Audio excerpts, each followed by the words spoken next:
Bueno, como conceptos introductorios, una transfusión es la infusión de componentes de la sangre o de la sangre total en el torrente sanguíneo y es muy importante que tengamos en cuenta que es una medida terapéutica que requiere de un conocimiento fisiológico claro y tiene sus indicaciones precisas. ¿Cuál es el objetivo de las distintas transfusiones? Es aportar elementos de la sangre en cantidades suficientes y con la mayor capacidad funcional posible. Y como datos, sí, la Organización Panamericana de la Salud ha recabado que en los países de ingresos bajos, el 52% de las transfusiones de sangre se realizan en menores de 5 años y en contraparte, sí, la tasa de donación de sangre de los países de ingresos altos es mucho mayor, sí, que la de los países de ingresos bajos, incluso hasta 10 veces mayor. Bueno, con respecto a los pacientes hematológicos y oncológicos, estos pacientes requieren soporte transfusional crónico, ¿sí? La terapia transfusional también va a estar destinada a superar complicaciones que son propias del tratamiento, ¿sí? Son pacientes que reciben quimioterapia y radioterapia, ¿sí? La anemia va a afectar del 30 al 90% de los pacientes con cáncer y la segunda complicación, ¿sí? Desde este punto de vista va a ser la plaquetopenia. Y también, sí, son pacientes que aparte, sí, del requerimiento transfusional, muchas veces aparte van a estar inmunosuprimidos, sí, van a estar con la tasa de glóbulos blancos muy bajitas.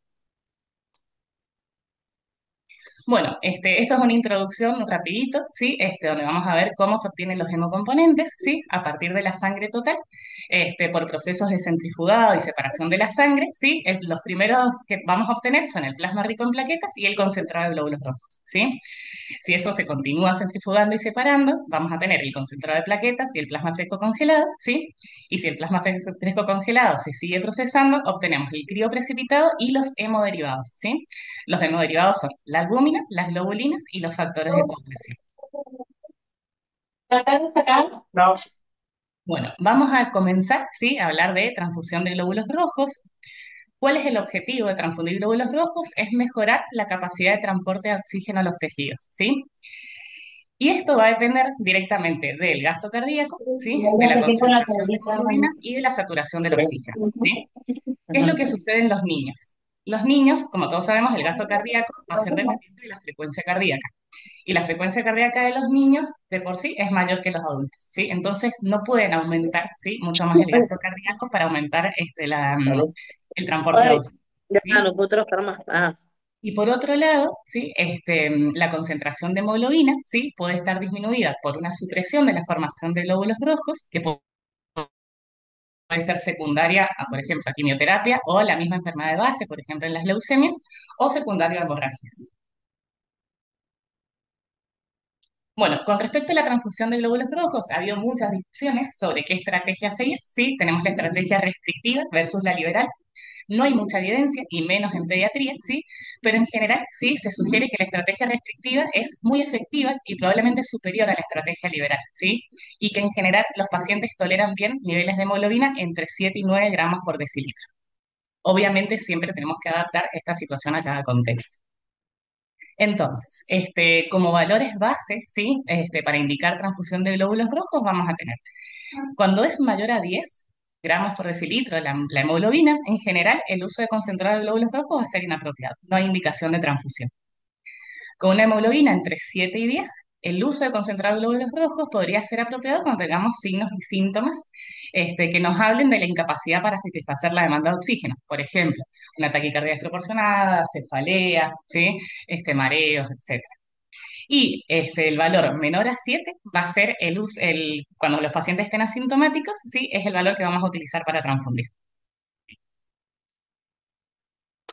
Bueno, y en el caso de pacientes que estén recibiendo quimioterapia y radioterapia, ¿sí? Nos usamos un valor un poquito más alto de hemoglobina, ¿sí?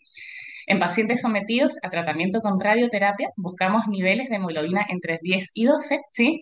Porque se ha demostrado que hay tumores que en situación de hipoxia se vuelven más agresivos. Y en pacientes sometidos a quimioterapia, ¿sí? Se trata de mantener valores entre 8 a 10 gramos por decilitro, ¿sí? Bueno, pasamos a la transfusión de plaquetas, ¿sí? Siempre que transfundamos plaquetas vamos a evaluar distintos parámetros. Primero, el estado clínico del paciente, ¿sí? Si con ese valor de plaquetas está sangrando, ¿sí? Si está con fiebre.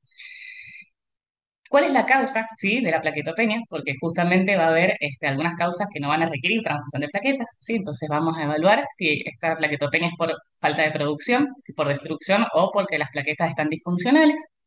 Si hay algún tratamiento farmacológico que pueda estar afectando, ¿sí? Como la aspirina. El estado de la hemostasia siempre es importante, principalmente cuando hay algún sangrado. Y si vamos a realizar algún proceso invasivo. Con respecto a los productos plaquetarios, los podemos obtener de dos maneras. Uno es el concentrado de plaquetas, sí, que es como vimos recién, es a partir de la centrifugación de la sangre entera. De esta sangre entera se obtiene muy poquita cantidad de plaquetas, entonces se agrupan, sí, y la plaqueta que recibe el paciente son plaquetas de donantes aleatorios. Y después tenemos las plaquetas de aféresis, que es por otro método, y lo bueno es que son plaquetas de un solo donante, ¿sí? Entonces disminuye también la tasa de efectos adversos, y cada dosis de plaquetas de aféresis corresponde más o menos a 6 o más unidades de concentrado plaquetario, ¿sí? Bueno, con respecto a la transfusión de plaquetas, ¿sí? Y los procedimientos a realizar, vamos a tener distintos valores dependiendo del procedimiento que vamos a hacer. Para situaciones de neurocirugía o cirugía oftálmica, ¿sí? El nivel mínimo que vamos a necesitar de plaquetas es de 100.000, cirugía mayor entre 50 a 60.000, colocación de catéter venosos centrales o cirugías menores, ¿sí? Vamos a tener un valor de plaquetas entre 30 y 40.000. Para punción lumbar, el valor mínimo de plaquetas que necesitamos es de 25.000. Y después otras situaciones, ¿sí? Como infección y fiebre, sepsis o mucositis severas, vamos a intentar tener valores de plaquetas mayor a 20.000. Y algo importante, ¿sí? Lo que está abajo, que para realización de punción aspiración de médula ósea no requiere, ¿sí? Un valor de. Bueno, ahora vamos a la transfusión profiláctica. ¿Qué es esto? Es el valor mínimo de plaquetas que vamos a tolerar, ¿sí? Para pacientes que están asintomáticos, ¿sí? Y para evitar algún sangrado, ¿sí? Y el umbral es de 10.000, ¿sí? Entonces, en un paciente sin otros factores de riesgo y sin sangrados, es el umbral de plaqueta que vamos a utilizar para transfundir para poder evitarlo. Y la transfusión terapéutica, ¿sí? Es la que vamos a utilizar cuando los pacientes ya presentan un sangrado. Entonces, son muy parecidos a los valores de procedimientos. Si el paciente presenta un sangrado del sistema nervioso central ocular, vamos a transfundir, ¿sí? Con plaquetas menores a 100.000. Si presenta sangrados, ¿sí? Por ejemplo, relacionado a una coagulación intravascular diseminada, el valor que vamos a transfundir va a ser 50.000. Y en sangrados menores, ¿sí? Es igual que para los asintomáticos, es inferior a 10.000 plaquetas. Y si, por ejemplo, es una epistaxis que estaba bien y después se vuelve profusa, vamos a necesitar un valor de plaquetas mínimo de 30.000.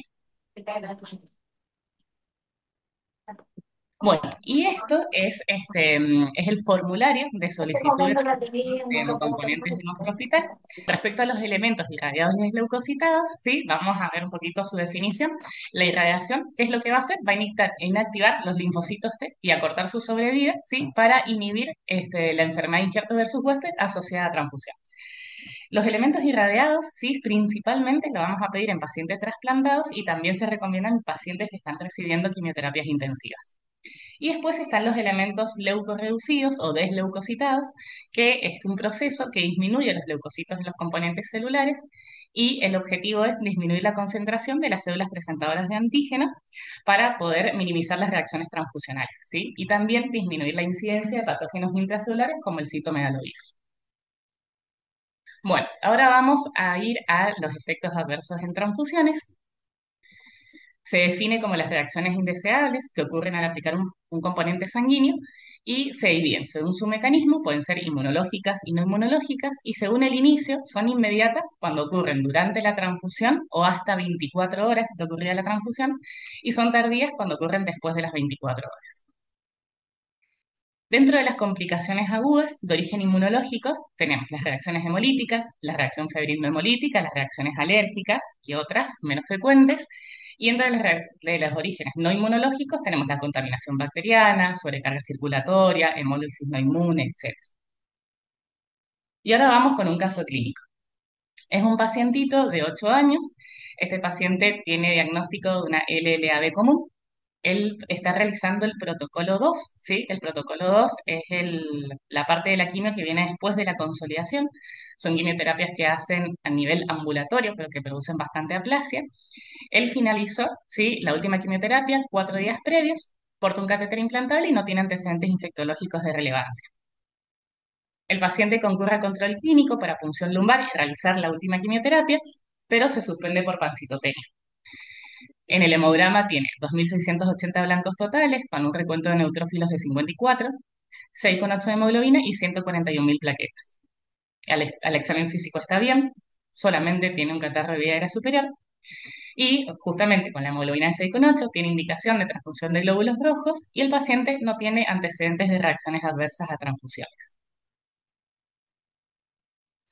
Bueno, en la mitad del tiempo de transfusión presenta un episodio emético y un registro de temperatura de 38,7. Primero es plantearnos cómo se interpreta este episodio y cuáles serían los pasos a seguir, ¿sí? Entonces, por un lado tenemos un paciente, ¿sí? Que presenta una reacción febril, ¿sí? Relacionado a la transfusión. Y por otro lado, este paciente también, como vimos recién, es un paciente que está neutropénico, ¿sí? Entonces, ¿qué se hizo en este caso? Se suspendió la transfusión de glóbulos rojos, se le indicó el tratamiento sintomático, se da aviso a medicina transfusional. Es un paciente oncológico, ¿sí? Que ha finalizado la quimio hace muy poquito y está neutropénico, ¿sí? Entonces, tenemos que plantearnos el diagnóstico de neutropenia febril. Se le realizan los cultivos, ¿sí? Se inicia tratamiento antibiótico y además, sí, el paciente está pasando glóbulos rojos, ¿sí? Entonces tenemos, sí, que tener en cuenta la reacción post-transfusional. Entonces se retira la bolsa de concentrado de glóbulos rojos para análisis microbiológico, ¿sí? Y tenemos dos diagnósticos posibles. Uno es la neutropenia febril, como vimos, y la otra es la reacción post-transfusional aguda, que en este caso sería febril no hemolítica. Entonces, para hablar un poquito de las reacciones transfusionales agudas, son aquellas, como dijimos, que aparecen durante la transfusión o en las primeras 24 horas. Y si aparece una reacción aguda, lo primero que tenemos que hacer es detener la transfusión y evaluar los signos vitales, ¿sí? Siempre mantener el acceso venoso con solución fisiológica, según lo que presente el paciente, como en este caso, iniciar el manejo clínico específico. Y si nosotros decidimos suspender la transfusión, nunca hay que descartar la unidad, ¿sí? Sino hay que conservarla refrigerada y se la llevará al servicio de hemoterapia, ¿sí? Es importante, siempre que se presente una reacción transfusional aguda, comunicarse con hemoterapia y dar aviso, y también documentarlo en la historia clínica del paciente, porque probablemente este paciente después necesite premedicación para las próximas transfusiones. Bueno, vamos a hablar de las reacciones más frecuentes, ¿sí?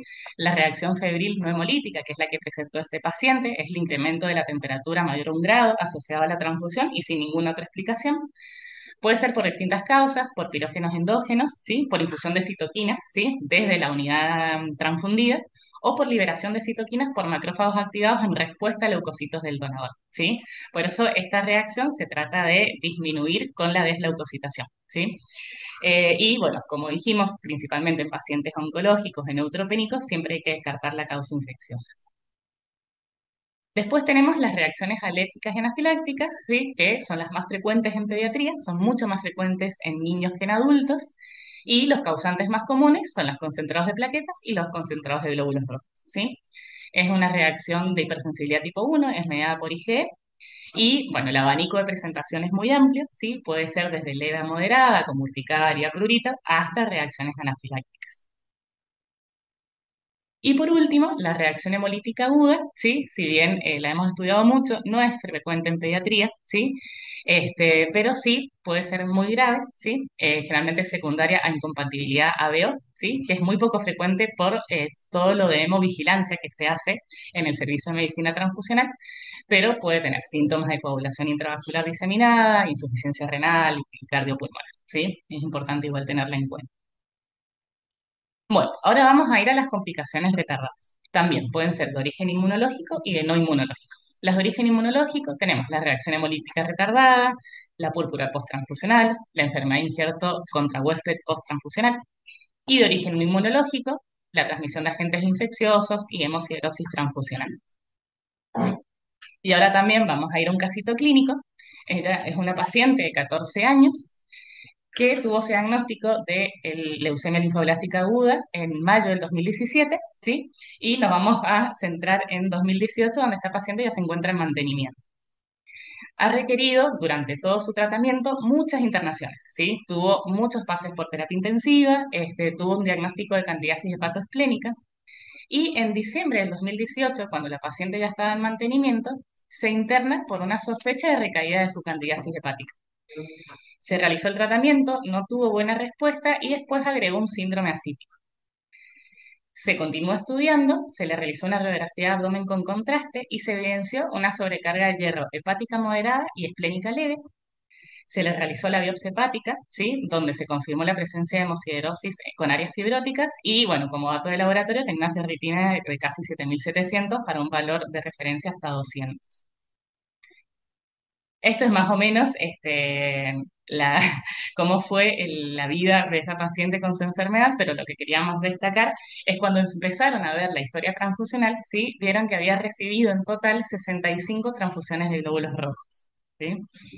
Entonces, el diagnóstico, ¿sí? Confirmado fue el desarrollo de la sobrecarga de hierro, secundaria a múltiples transfusiones y aumento de absorción de hierro por tubo digestivo, y se realizó tratamiento con teferasirox durante 3 años y después se realizó una resonancia de control en donde no se encontraron más lesiones. La hemosiderosis transfusional es la sobrecarga de hierro en pacientes que requieren regímenes transfusionales periódicos, principalmente los pacientes trasplantados. Y es importante tenerla en cuenta porque a medida que avanza el número de transfusiones, la transferrina se satura de hierro, ese hierro atraviesa las membranas celulares y se va depositando en distintas células, ¿sí? Pueden ser miocardiocitos, hepatocitos y células del sistema endocrino, y esto genera radicales libres y daño celular, ¿sí? Y en la bibliografía, ¿sí? Lo que dice es que en pacientes ya con 10 a 20 concentrados de glóbulos rojos sería necesario evaluar la sobrecarga de hierro hepática. El diagnóstico, ¿sí? El de laboratorio, lo vamos a tener con el índice de saturación de transferrina y la ferritina, que la vamos a utilizar después de seguimiento. El gol estándar es la biopsia hepática y otros estudios de imágenes que nos va a servir es la resonancia tanto hepática como cardíaca, ¿sí? Y el tratamiento, ¿sí? Como hicieron con esta paciente, es con agentes quelantes que captan el hierro y lo eliminan por heces o por orina, y es la deferoxamina y el deferasirox, ¿sí? Bueno, y justamente este caso, ¿sí? Lo pusimos por la importancia, ¿sí? De que la transfusión de componentes, como dijimos, es una medida terapéutica y siempre hay que evaluar la indicación precisa. Es importante conocer la historia transfusional de nuestros pacientes. Estos datos siempre los van a tener los chicos de hemoterapia, así que lo pueden pedir. Tener en cuenta que los pacientes hematoncológicos es una población especial que tienen propias comorbilidades de su enfermedad de base y el tratamiento que realizan.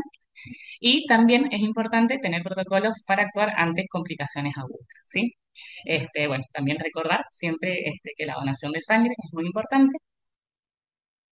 Esta es más o menos la bibliografía, después se la vamos a pasar. Y bueno, muchas gracias por su atención.